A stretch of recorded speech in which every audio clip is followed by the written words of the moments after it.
हाय, मैं दीपक कुमार सरोज एक दलित परिवार से संबंध रखता हूँ और दलित परिवार में पैदा होने के कारण मैं दलित परिवार का दर्द और दुख अच्छे तरीके से समझता हूँ।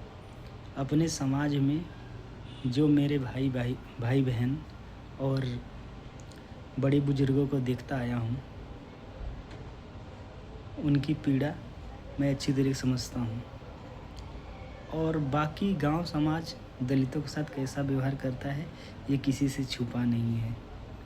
आपने राजस्थान में 1-2 साल पहले देखा होगा, सुना होगा कि एक बच्चा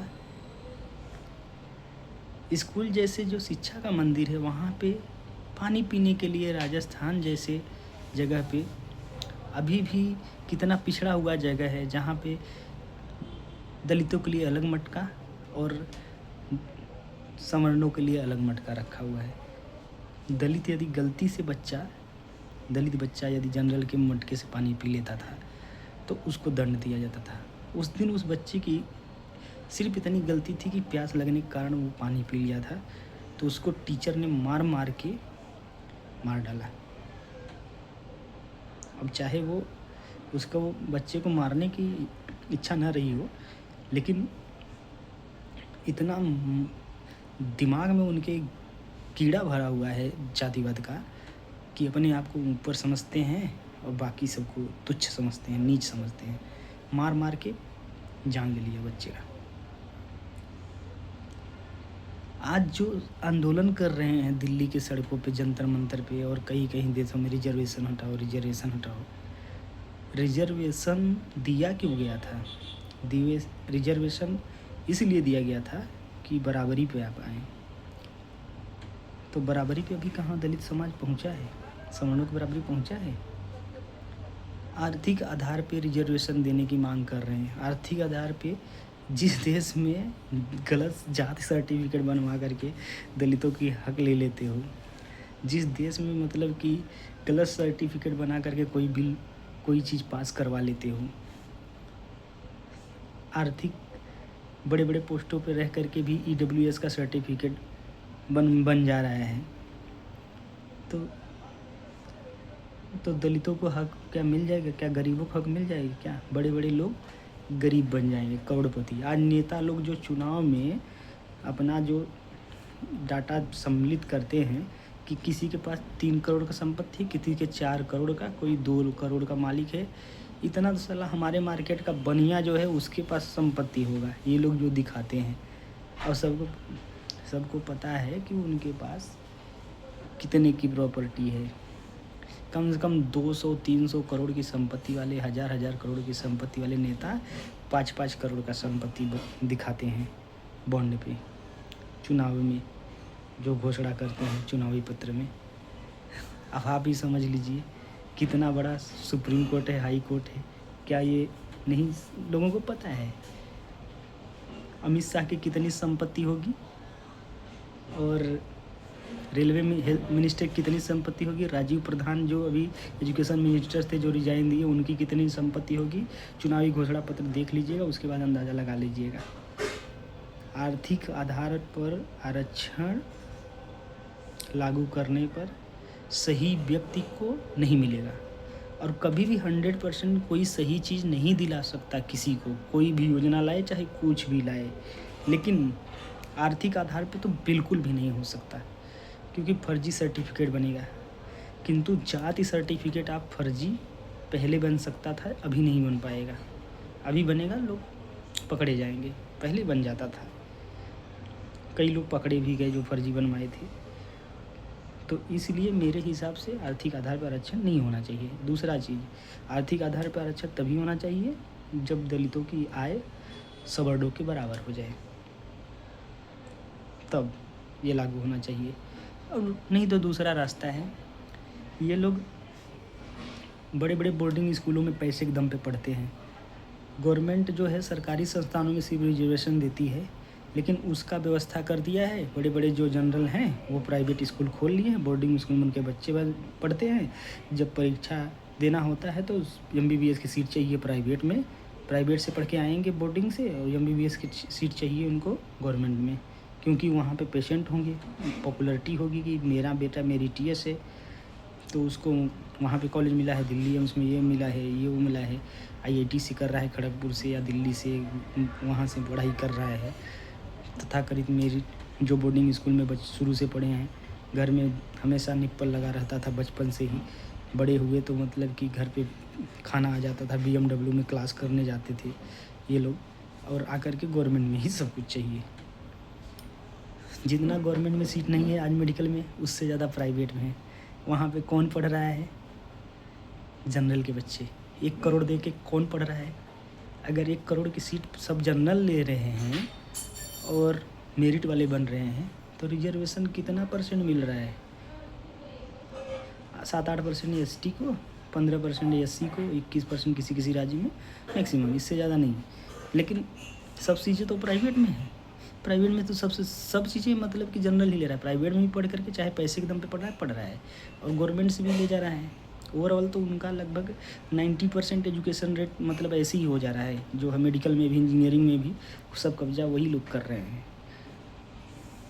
और रिजर्वेशन हटा देंगे तो फिर से गुलामी वाला दिन आएगा। दलित लोग जाएंगे, उनके पास खेत अभी भी है। दलित लोग, OBC लोग, ST लोग जा कर के उनके खेतों में हल चलाएंगे, हल ट्रैक्टर से जुताई करेंगे, लात खाएंगे, घूसे खाएंगे, मारे जाएंगे, प्रताड़ित किए जाएंगे, और तथाकथित मेरिट वाले शोषण करेंगे। मेरिट की बात करते हो तो ठीक है, तुम्हारे पास बुद्धि ज़्यादा है, रिजर्वेशन हटा दो, तुम अपनी बुद्धि के दम पे जो आएगा वो लेगा। वैसे ही जो खेतीहर ज़मीन है, जिसमें मतलब कि लोग खेती करते हैं, मजदूरी करते हैं, किसान लोग जो खेतीहर मजदूर हैं, जिनके अंदर वो क्षमता है, वहाँ पे तुम्हारी मेरिट नहीं है, तुम्हारे अंदर क्षमता नहीं है कि तुम अनाज उगा सको, तो वो सिर्फ ज़मीनों का बंटवारा सिर्फ वही दलित, SC ST मजदूर के नाम पे कर दो, बांट दो। उसके बाद रिजर्वेशन हटाने की बात करना दम हो तो। नहीं चाहिए एजुकेशन में आरक्षण, नहीं चाहिए नौकरी में आरक्षण, लेकिन संपत्ति का बंटवारा कर दो, क्योंकि संपत्ति का अधिकार तुमने शुरू से ही छीन रखा था इन लोगों के पास से, हम लोगों के पास से नहीं था।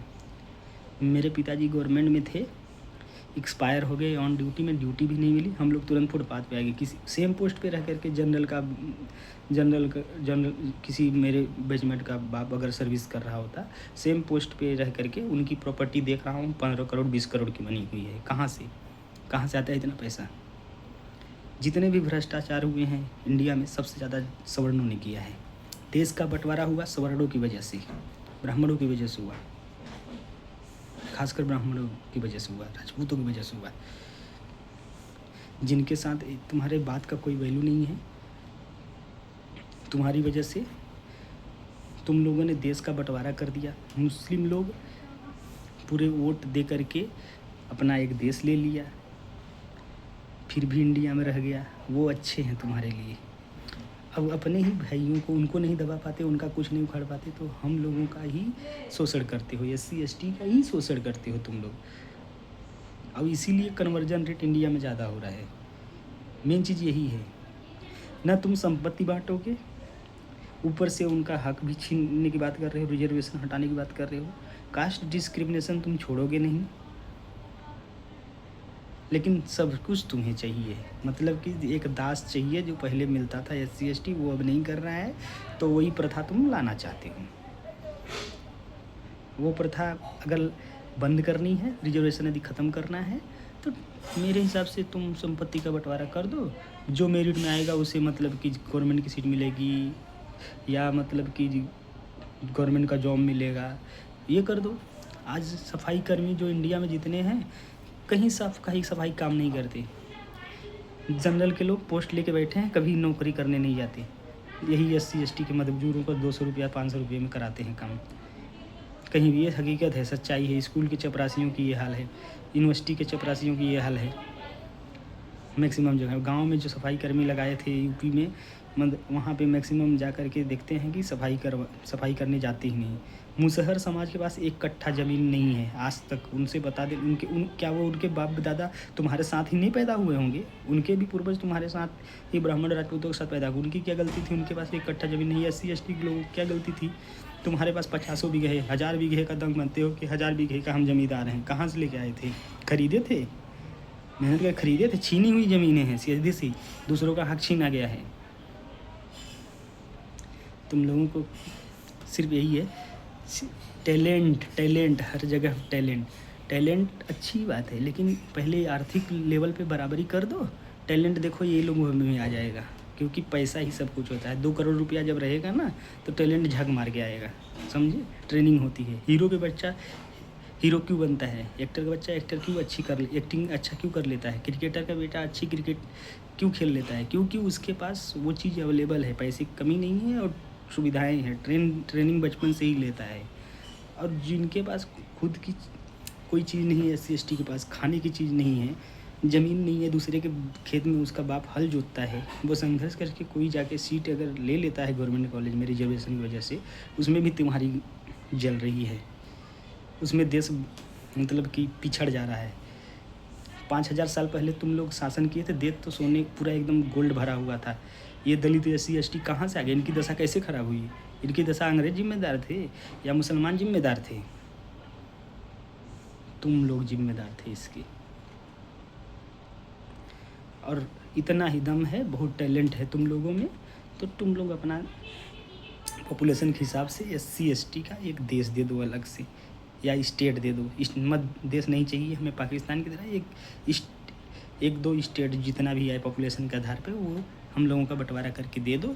फिर उसके बाद देखना तरक्की तुम्हारे स्टेट में ज़्यादा होती है कि हमारे स्टेट में होती है हिम्मत तो दे दो। हमें कंट्री नहीं चाहिए, हमें हमारा स्टेट दे दो पॉपुलेशन के आधार पे, समझ में आ जाए।